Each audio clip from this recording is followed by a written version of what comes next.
Hi, everybody.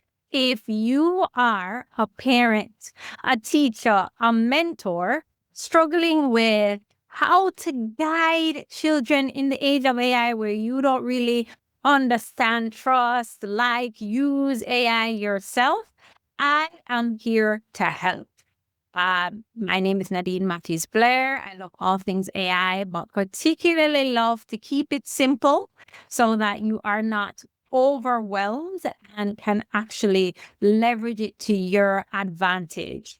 So let's get into it. I have a few thoughts about how we go about guiding our children in the age of AI.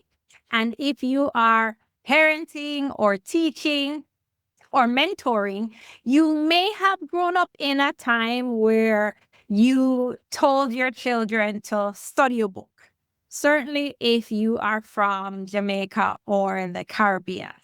However, the world has obviously become a lot more dynamic, and guiding our children in terms of careers is no longer as simple as saying, go be a doctor, go be a lawyer, an engineer, or a teacher. One, because those jobs are being impacted by technology. And two, that's just perhaps not where their passion lies, and both are important.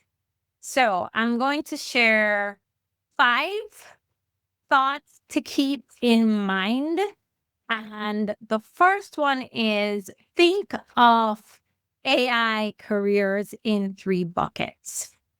Bucket one is traditional roles that have just become enhanced by AI. There aren't going to be any roles that aren't touched by AI in some way.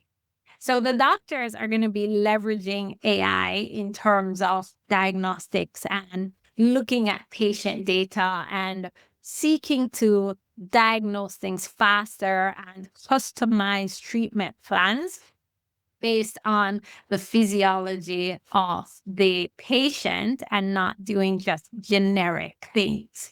So these will actually augment the profession.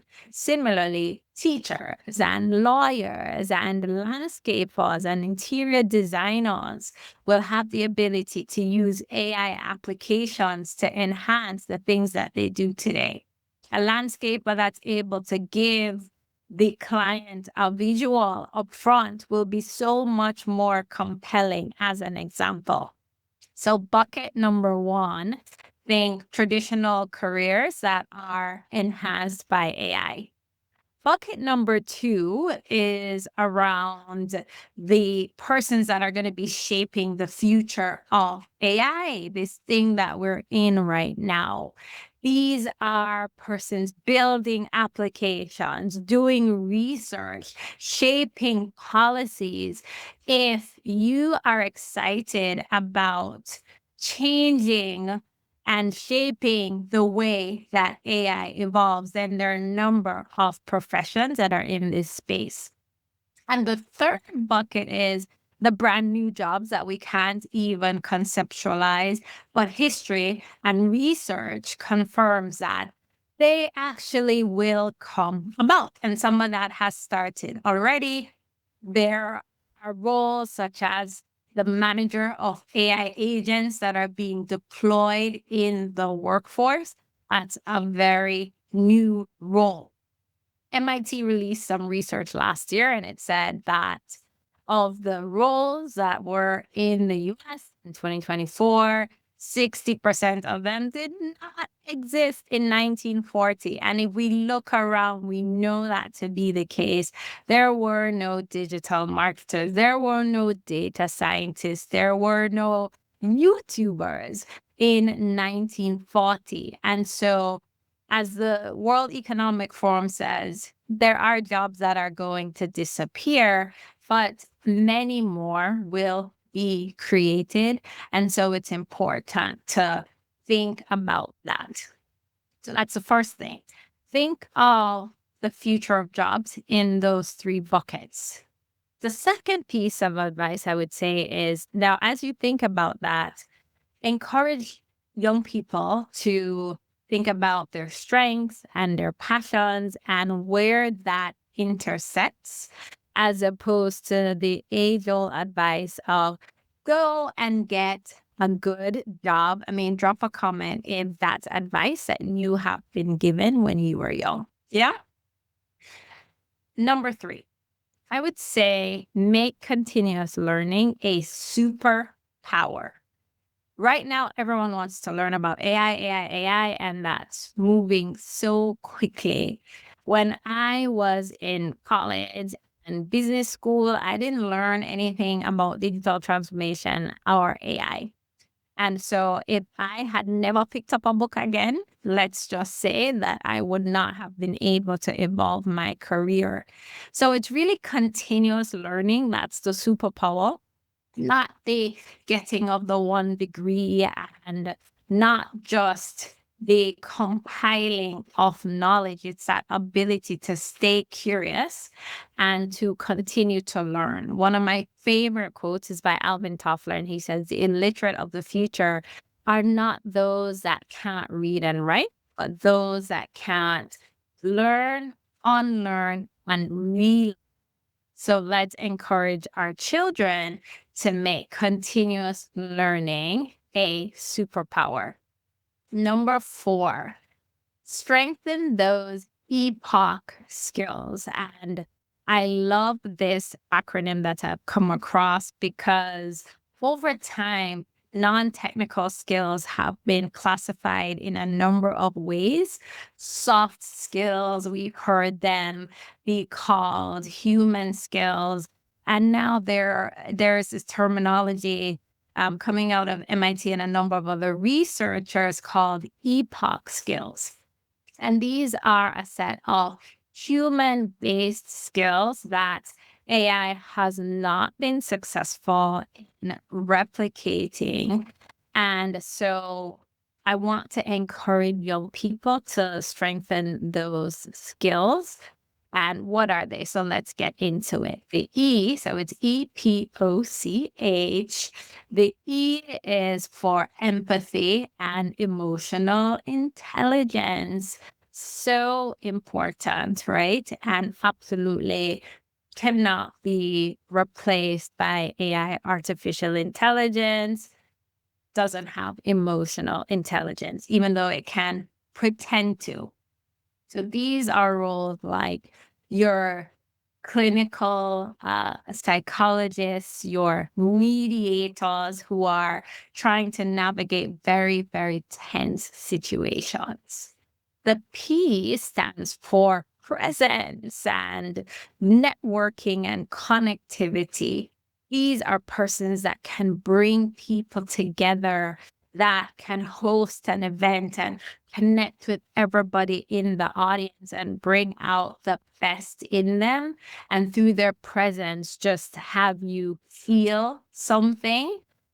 So artists, entertainers, hosts, event planners would fall in this category. The O is for opinion, and these are opinion and judgment related careers. So think about the AI ethicists that I spoke about, but also think about your sports commentators. I mean, what is sports without a set of commentators who predict what's going to happen because they know everything, right? Or they talk about it afterwards, and we are so engaged because we also have our own expert opinions. I mean, let's take it to Jamaican track and field, right? I can tell you everything. And so opinion and judgment, those roles are very important and hard to replace with AI.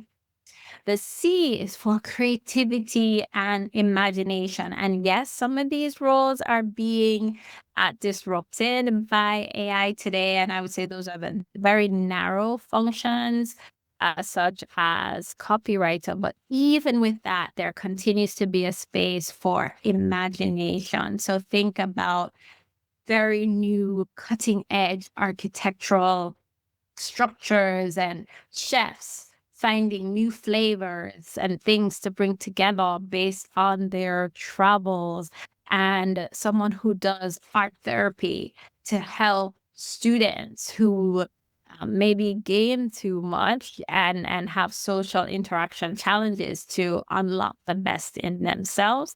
So creativity. And the last one, H, is the skills around hope and vision and leadership. We will always need hope.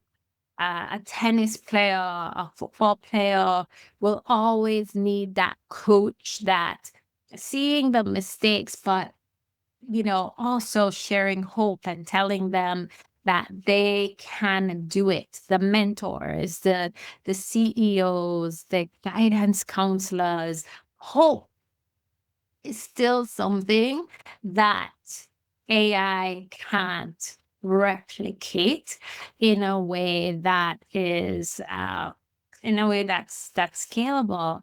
So that's the next one. I don't want you to have your kids thinking about their technical skills only.